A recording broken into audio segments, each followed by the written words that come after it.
What's up, fellow collectors?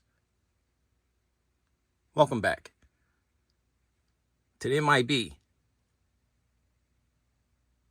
Master Toy Museum. I'll be a curator today.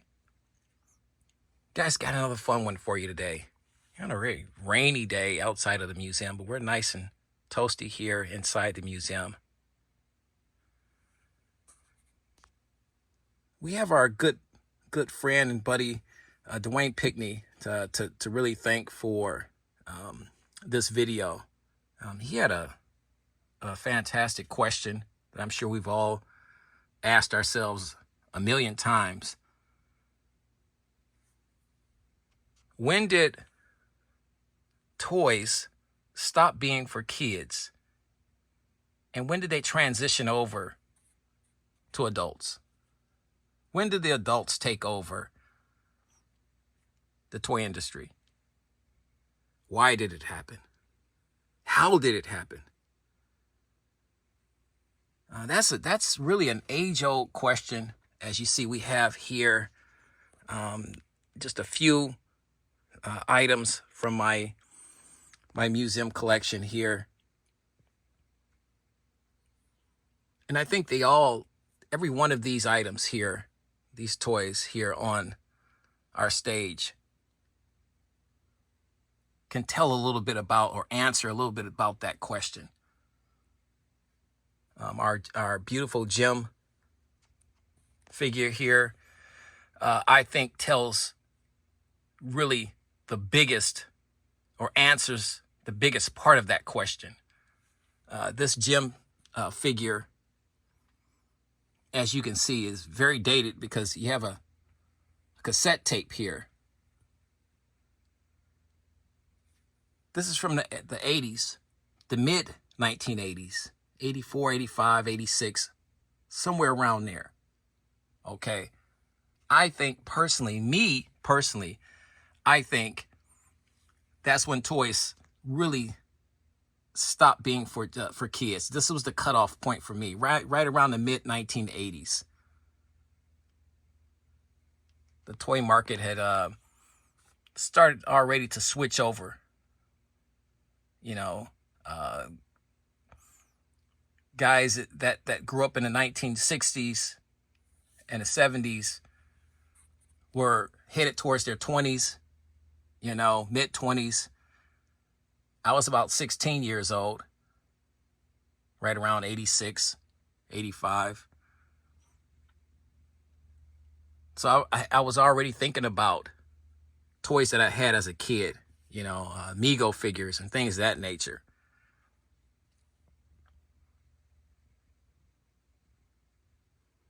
And the more broad answer to that is that as time went by, technology played a big factor. The video game era took over, really came on strong in the 80s, and in the 90s it really taken off. And by the late 1990s, the action figures were no longer the rage.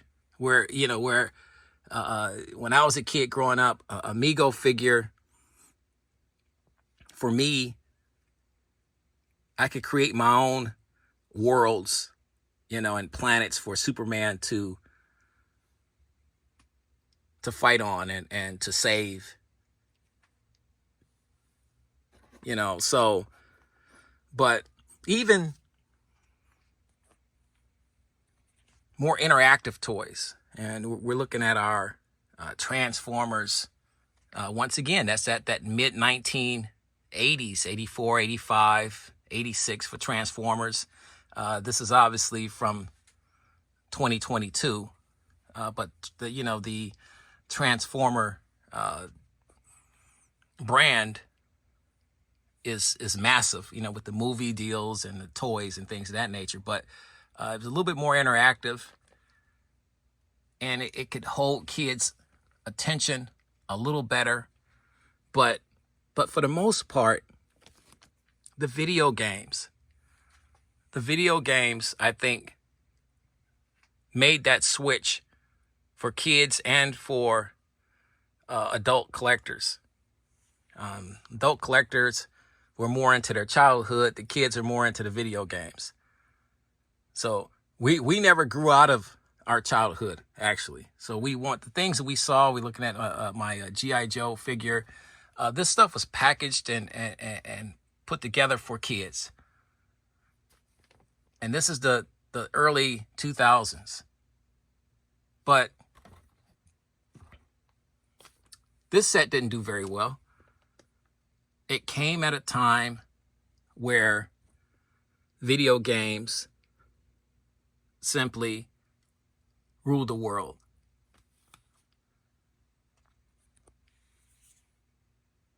And you have it, like I said, you have this gem figure here that's mint in box, practically pristine condition.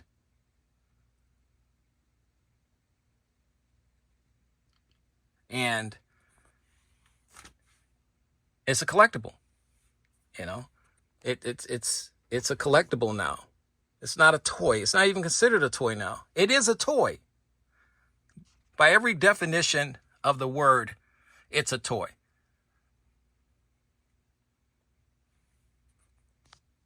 But I think back in the 80s, that's when that's when the cutoffs, happened.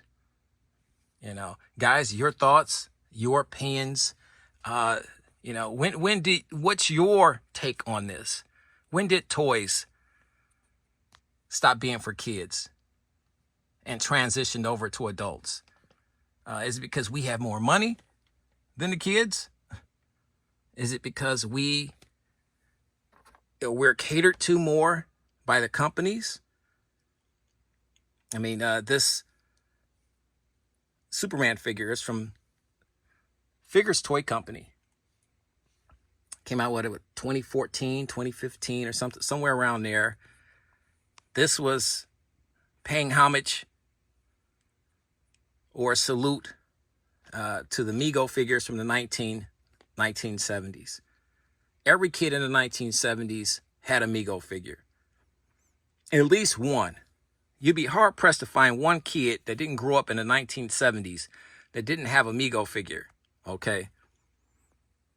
You'd be hard-pressed. It'd be very difficult to find. And yet, this was packaged as a collector's item.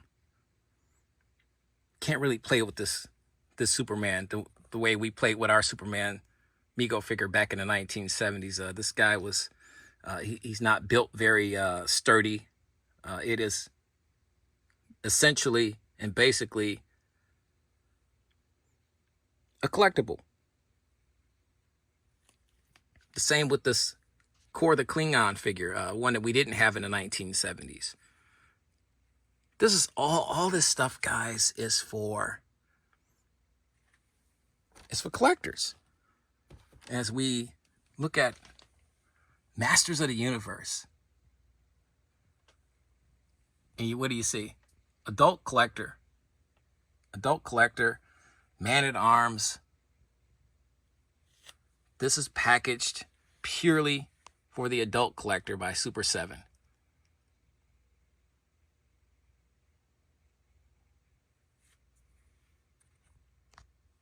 How durable, how sturdy this figure is, I don't know. But because it's more for an adult collector, and as you can see, he's never coming off of his card. He comes with all of his equipment and things of that nature, but he's never come off this card. I bought him with that intent. But I'm a mint on card, mint in box collector. That's me. This Spybots, cybernetic security robots, great concept, fun. I've saw some of the commercials for it. I'm a collector. He'll never come out of this. He's got the motorized LED searchlight. He walks around. His head turns around into the spotlight, as you can see. Once again, an interactive toy.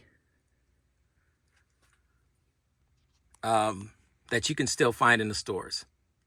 Well, actually, this one was a little bit more difficult to find. But did parents buy them for their kids? Sure. How popular they are? Probably not so popular. You can't beat PlayStation. You can't beat Xbox. You can't beat these new VR headsets, tablets, smartphones. Can't do it. This won't do it. None of this stuff up here will do it, guys. So what has happened for me? My take on it. It has, all of this stuff is relegated to adult collectors. We're the ones that's driving this massive market, not the kids anymore. My kids, even when they were smaller, would probably play with this stuff for like, a day or two. And it would be broken or thrown in a toy box and forgotten.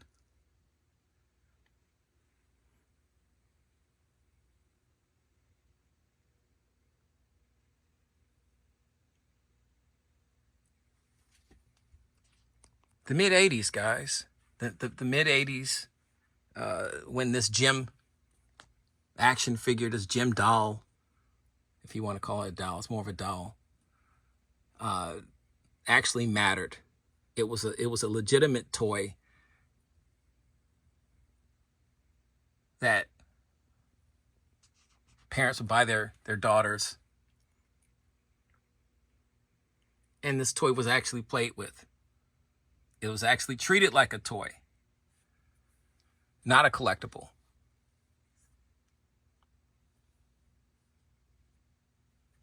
Yeah, it's really, it's not too hard to decipher, when you really look at it. The area that we're going into now, we're venturing into now, it's 2023. Everything is more about nostalgia. I think Jim even came out with collectible figures maybe a decade ago or some time ago in honor of the Jim toy line. Collectibles, collector items now. Never to be taken out of their boxes and played with, and if they did, some people are going to just display them anyway. They're not going to really play with them. They're going to display them. And that's why you have, that's why my museum exists now. And this right here, this Optimus Prime, if you couldn't grab a kid's attention with this, he actually converts to his truck. It's an RC, it's a remote control. Converts between robot and truck. There's sounds. Let's press them and see. Let me see. I'll make sure I don't. Well, there was sounds. He used to talk. He should still talk. Greetings, friend. Oh. I am Optimus Prime. Let's see. It's at the top here. I've returned, more powerful than ever. The eyes lights up. The lights, the headlights lights up. Megatron must be stopped, no matter the cost. It's fun, and then he converts. There's the controller there. What kid wouldn't want this? Can you still find this guy in stores? Yeah. Is he selling like hotcakes? No. I can go into a Target and see about 2 or 3 of these guys stacked on shelves. I look around and all the kids are at the video section in Target or Walmart. That's the reality, guys. That's where we're at.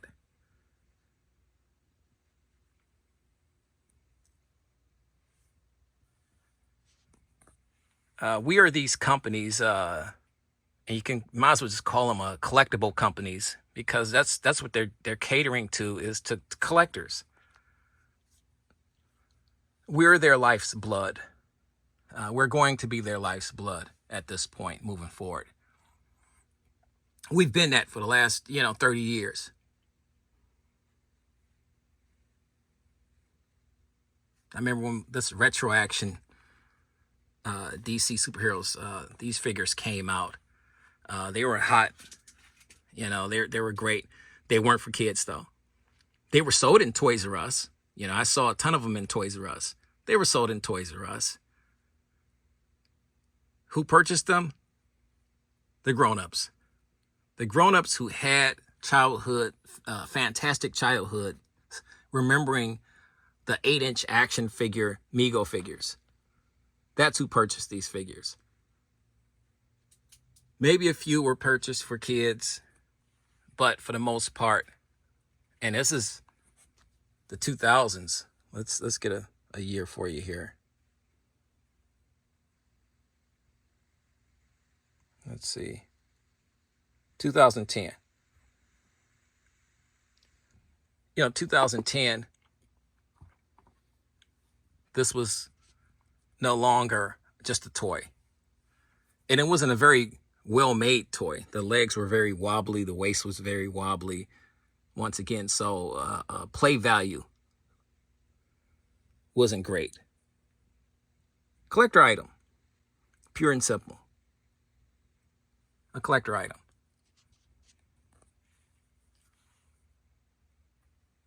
Your thoughts, guys. Your opinions. We want to hear it all. Right in the comment section. Right underneath this video. When did toys stop being for kids and transition to adults? When did that happen? Why did that happen? How did that happen? I gave you some of my points and my views. But, we want your points, your views on this, your opinions on this. Do you remember any of this stuff? Have you thought about picking this Optimus Prime figure up? Or figure, it's RC vehicle, robot. Do you have the Superman? Do you have the Klingon figure? Do you take your stuff out of the package? Do you play with your stuff? There's a good question, guys. Do you actually play with your collectibles? You collect them. Do you play with them? Or do you buy them, keep them in a packaging like I do, just to say you have it?